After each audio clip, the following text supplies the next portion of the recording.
जय हिंद। आज इस वीडियो में हम लोग देखने वाले हैं क्लास 9 बायोलॉजी चैप्टर नंबर 1 जीवन की मौलिक इकाई कोशिका पार्ट 3 है। ये इस चैप्टर का पार्ट 3 है। अगर आप इस चैप्टर का पार्ट 1 और पार्ट 2 नहीं देखे हैं तो उसका लिंक इस वीडियो के डिस्क्रिप्शन में है, आपको मिल जाएगा। इस वीडियो में हम जानेंगे कोशिका अंग के बारे में।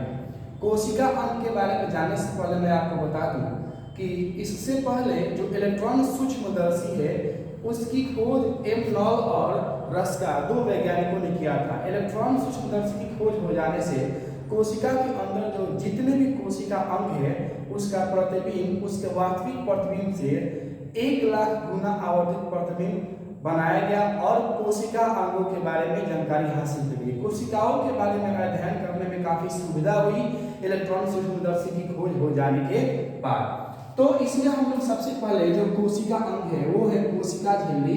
कोशिका झिल्ली के बारे में हम लोग समझने वाले हैं कि कोशिका झिल्ली क्या होता है।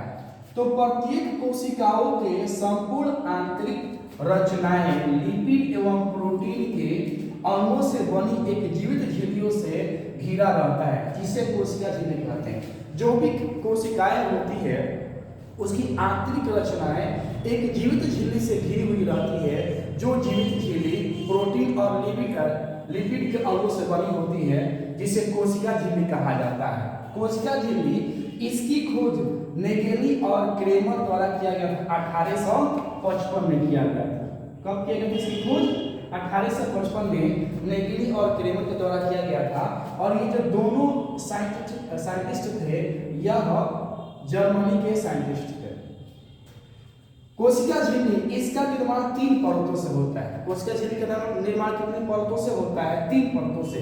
इसमें बाहरी परत एवं भीतरी परत प्रोटीन की बनी हुई होती है तथा जो मध्य परत होती है लिपिड या वसा की बनी हुई होती है। 3 परतों से कोशिका झिल्ली बना हुआ होता है। उसमें जो बाहरी परत होता है वो प्रोटीन से बना होता है और भीतरी जो सबसे परत होता है वो भी प्रोटीन के बना होता है और जो मध्य परत होती है वो लिपिड की बनी हुई होती है। कोशिका झिल्ली होता है कोशिकाओं के आकृति का निर्माण, जीव द्रव्य की रक्षा, विसरण एवं परासरण क्रियाओं का नियंत्रण एवं विभिन्न कोशिकांगों की रचना में मदद करता है। ये जो कोशिका झिल्ली होता है ये कोशिकाओं की आकृति का निर्माण करता है, जीव द्रव्य की रक्षा करता है, विसरण एवं परासरण क्रियाओं का नियंत्रण करता है। विसरण और परासरण क्रिया क्या होती है? जब कोई पदार्थ उच्च सांद्रता से निम्न सांद्रता की ओर जाता है तो उसे विसरण कहते हैं। ये कोशिकाओं में ये होती है। जैसे आप देखे होंगे कि कोशिकाओं में कुछ खास पदार्थ, ये जो कोशिका झिल्ली होती है ना, कोशिकाओं में कुछ खास पदार्थों को अपने अंदर कोशिका के अंदर आने देती है और कोशिका से बाहर जाने देती है। जैसे कार्बन डाइऑक्साइड हो गया और ऑक्सीजन हो गया, उन पदार्थों को वो कोशिका के अंदर आने देती है और कोशिका से बाहर जाने देती है। ये कैसे होता है? जैसे आप पानी और नमक लेते हैं और उसका घोल तैयार करते हैं जिसमें नमक की मात्रा पानी से थोड़ी सी कम होती है और उसमें आप किशमिश को डालते हैं तो कुछ घंटों के बाद किशमिश फूल जाता है। ऐसा इसलिए होता है क्योंकि पानी जो होता है वो उच्च सांद्रण होता है और कोशिका वो जो किशमिश होता है उसके अंदर जो द्रव होता है वो निम्न सांद्रण होता है। तो उच्च सांद्रण से निम्न सांद्रण की ओर चला जाता है जिस वजह से किशमिश फूल जाता है।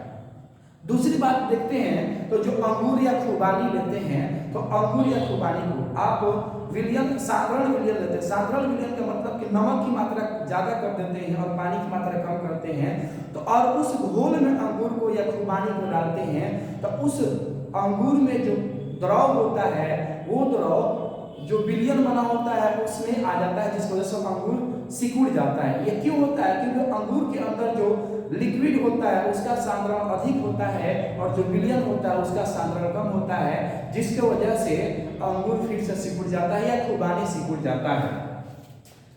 कोशिकाओं से होकर पदार्थों का आवागमन विसरण क्रियाओं द्वारा होता है। जो भी पदार्थ कोशिकाओं के अंदर आती है कोशिकाओं से बाहर जाती है तो उसे विसरण क्रिया कहते हैं। आप देखते हैं कि जो पौधे की पत्तियां होती है उसके ऊपरी जो सतह होती है उस पर एक झिल्ली लगी होती है। वो झिल्ली कार्बन डाइऑक्साइड को अंदर आने देती है और ऑक्सीजन को बाहर जाने देती है।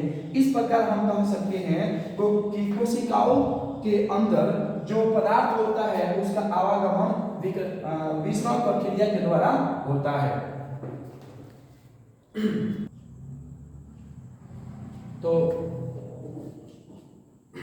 इसके बाद हम लोग पढ़ने वाले हैं कोशिका भित्ति। तो हम लोगों ने देखा ये जो कोशिका झिल्ली होता है वो सजीवों की कोशिकाओं में पाया जाता है, और ये जो कोशिका भित्ति होता है, कोशिका भित्ति यह भी कोशिका का अंग होता है। यह पेड़ पौधों की कोशिकाओं में पाया जाता है। ये क्या होता है इसके बारे में हम समझते हैं। तो जीवाणु एवं वनस्पति कोशिकाओं में कोशिका झिल्ली के बाहर निर्जीव पारगम्य तथा मोटी दीवार पाई जाती है जिसे कोशिका भित्ति कहते हैं। यानी जो पादप कोशिकाएं होती है उसमें कोशिका झिल्ली होता है, लेकिन उसके अतिरिक्त जीवाणु एवं वनस्पति यानी वो जो होता है ना कोशिका भित्ति, वो निर्जीव और पारगम्य तथा मोटी परतों से बना हुआ एक अलग झिल्ली होता है जिसे हम लोग कहते हैं कोशिका भित्ति। अब ये कोशिका भित्ति होता है वो किस चीज का बना होता है। तो कोशिका भित्ति सेलुलोज, पेप्टोज तथा अन्य निर्जीव पदार्थों के द्वारा बना हुआ होता है।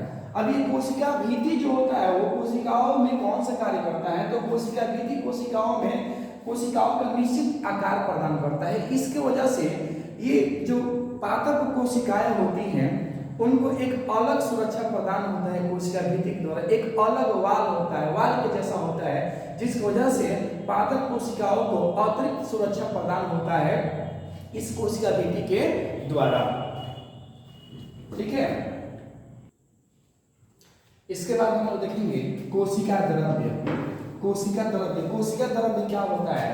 तो प्लाज्मा झिल्ली के भीतर एक गाढ़ा प्रभासी और जेली की तरह पदार्थ पाया जाता है जिसे कोशिका द्रव्य कहते हैं। कोशिका द्रव्य क्या होता है। तो ये कोशिका के अंदर पाया जाने वाला एक तरल पदार्थ होता है जो प्रभासी होता है, जेली की तरह होता है, और इसी कोशिका द्रव्य में कोशिका के जितने अंग होते हैं सभी डूबे हुए रहते हैं और इसी में उसकी रचना होती है। अभी जो कोशिका द्रव्य है इसकी खोज किसने की थी सबसे पहले। तो जब कोशिकाओं का अध्ययन हो रहा था, ये सब पॉसिबल कब हुआ, जब इलेक्ट्रॉन सूक्ष्मदर्शी की खोज हुई तब। तो जब कोशिकाओं का अध्ययन हो रहा था तो सबसे पहले कोशिका के अंदर दुजाती ने एक गाढ़ा चिपचिपा तरल पदार्थ देखा। उसे यह नहीं समझ में आया कि कोशिका के अंदर जो गाढ़ा चिपचिपा पदार्थ है ये है क्या। तो बाद में पुनः जब उसका अध्ययन पुरकिंजे नामक वैज्ञानिक ने किया तो पुरकिंजे ने उस गाढ़ा चिपचिपा पदार्थ का नाम रख दिया कोशिका द्रव्य। क्या नाम रख दिया, कोशिका द्रव्य। अब ये कोशिका द्रव्य होता है कोशिकाओं में कौन सा काम करता है।